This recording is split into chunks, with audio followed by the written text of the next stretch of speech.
What did the Prophet Muhammad sallallahu alaihi wasallam prefer to eat when breaking his fast? It's mentioned in the hadith of Sunan Abu Dawud, volume number 2 in the book of fasting, hadith number 2349. It's mentioned that Prophet Muhammad sallallahu alaihi wasallam, when he used to break his fast, he used to have fresh dates, rutub, fresh dates.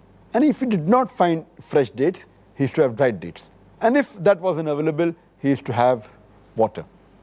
So the best is to have fresh date, that is the sunnah of the Prophet. If you can't find fresh date, then you can have dried dates. If you can't find dried date, then have water. If you can't find water, then any food that's available, you can break your fast. And if you can't find any food, or if you're midway traveling, then at least you break the fast with the intention. You intend in your heart that you've broken the fast, and as soon as you find food, you can have it.